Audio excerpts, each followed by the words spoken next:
Imagine you're 25, dreaming of passive income, and someone tells you to just start an online course. You spend 6 months building it, pour $2,000 into ads, and sell 10 copies for $97 each in a year. That's $970 revenue for 6 months of intense work plus marketing costs. Many gurus pitch passive income as an effortless cash flow, but the reality is starkly different for most beginners.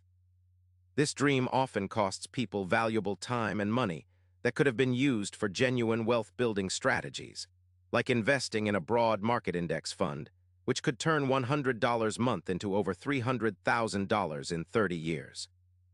What if I told you that passive income, as most people understand it, money appearing out of thin air with no effort, is a myth? The internet is flooded with promises of set it and forget it riches from side hustles, ebooks, or niche websites. These often require immense upfront effort, significant capital, or ongoing management that makes them far from passive. True passive income streams typically demand one of two things: a large initial investment of capital, or a substantial investment of time and expertise to build an asset that then generates income with less active input. We need to reset our expectations to build real, sustainable wealth. The core myth is that passive means no work. But even a single rental property, often cited as a passive income stream, demands considerable effort. You're screening tenants, handling maintenance calls at 2 a.m., dealing with evictions, and managing repairs. Unless you hire a property manager, which eats into your profits by 8–12% of gross rents, it's an active business. According to a Zillow report, landlords spend an average of 10–15 hours per month per property on management tasks. That's not passive, that's a part-time job. The truth is, all passive income sources require upfront work or capital. Take creating a YouTube channel, for instance. Building an audience and monetizing with ads takes hundreds of hours of video creation, editing, promotion, and engagement before you earn significant income. Most channels don't reach monetization thresholds for months or even years. Or consider investing in dividend stocks. You need capital to buy the shares and the knowledge to pick good companies, along with the patience to let dividends compound. It's an investment, not a lottery ticket. Let's talk about real estate. While it can generate cash flow, it's only truly passive if you outsource management, significantly reducing your net income.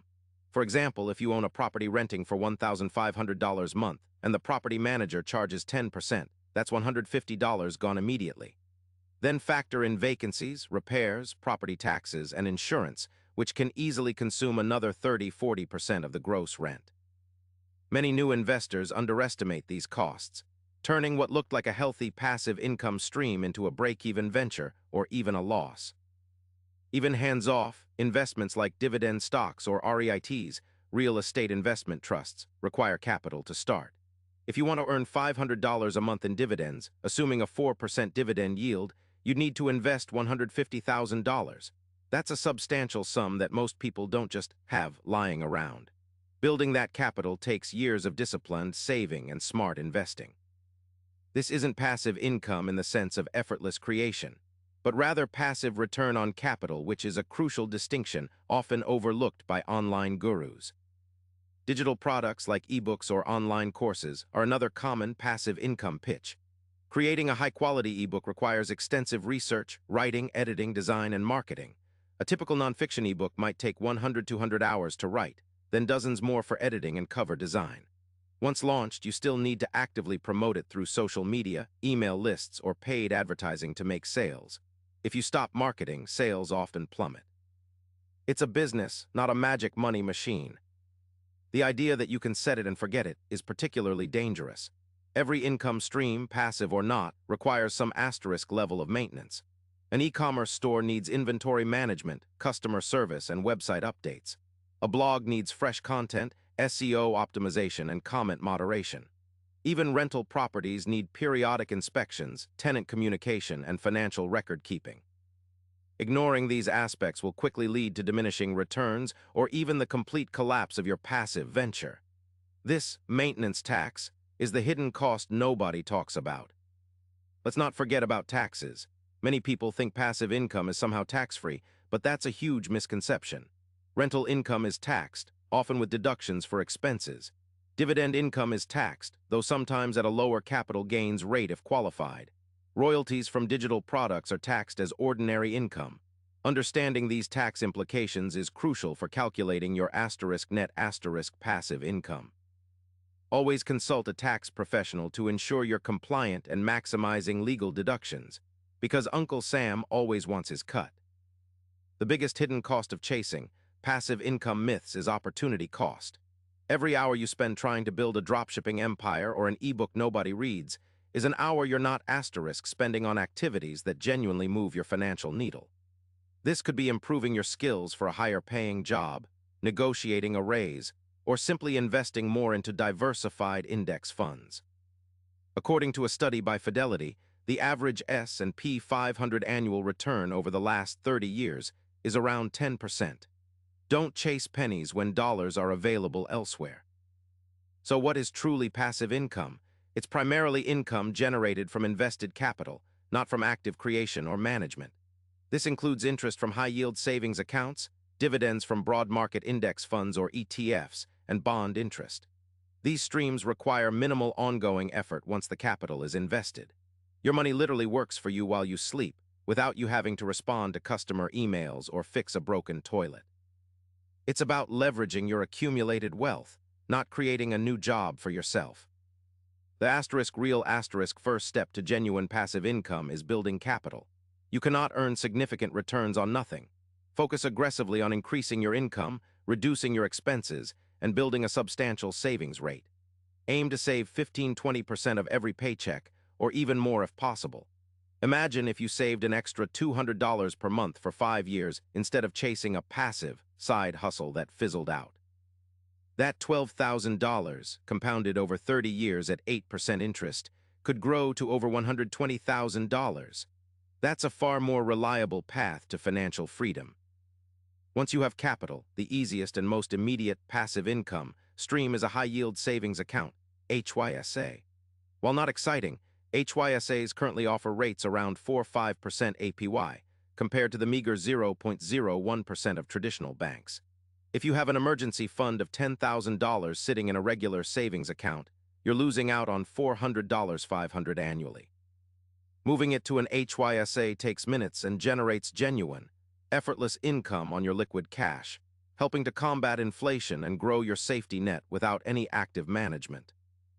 For long-term, truly passive wealth building, invest in broad market index funds or ETFs like VOO, S&P 500, or VT, Total World Stock Market.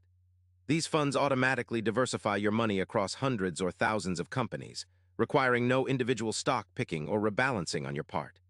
Historically, the S&P 500 has averaged about 10% annual returns over the long term. If you invest $500 a month consistently for 30 years in VOO, you could accumulate over $1.1 million, purely from the power of compound interest and market growth, with minimal effort. If your goal is income specifically, rather than just growth, consider dividend ETFs or income-focused mutual funds. Funds like Vanguard's VYM, High Dividend Yield ETF, or SCHD, Schwab U.S. Dividend Equity ETF, hold dozens of dividend-paying companies. These provide a stream of income that is genuinely passive once the capital is invested. While yields vary, often hovering around 3–4%, this can be a powerful way to supplement your income in retirement or simply accelerate your wealth accumulation through reinvestment, without the headache of managing individual stocks. For those still keen on real estate, make it truly strategic. Invest in REITs, real estate investment trusts, through the stock market. These are companies that own income-producing real estate across various sectors, from apartments to data centers. You buy shares, and they pass a significant portion of their rental income to shareholders as dividends. Or, if you buy physical property, budget for a property manager from day one. Assume 10–12% of gross rents for management fees, ensuring your cash flow analysis is realistic and your time remains truly free. Automate everything you can.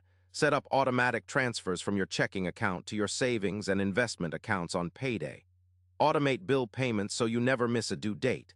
This reduces the mental load of managing your finances, freeing up your time and energy. Think of it as creating a financial autopilot.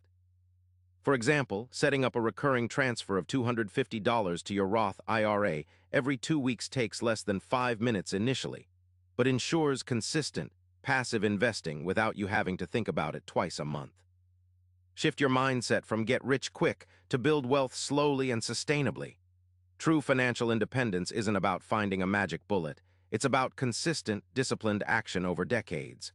Warren Buffett didn't get rich overnight. He compounded his wealth over 70-plus years. His famous quote, "Someone is sitting in the shade today because someone planted a tree a long time ago," perfectly encapsulates the long-term vision required for genuine wealth accumulation, which eventually can lead to truly passive income from a large capital base. The goal isn't to never work again, but to have your money work for you. Passive income is the result of smart financial planning, disciplined saving, and strategic long-term investing. It's not a starting point, it's a destination achieved through active choices today. Think of financial freedom as a ladder.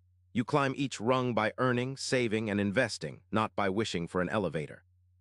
A study by the Federal Reserve found that most affluent households accumulated wealth through consistent saving and investment, not through passive income side hustles. So forget the passive income myths. Focus on what truly works, increasing your income, living below your means, and consistently investing in diversified, low-cost index funds. Start today, even if it's just $50 a month into an S&P 500 index fund. That $50, compounded at 10% annually for 40 years, grows to over $265,000. That's real, tangible wealth building. The best time to plant a tree was 20 years ago. The second best time is now. Your future self will thank you for taking these actionable steps towards genuine financial freedom.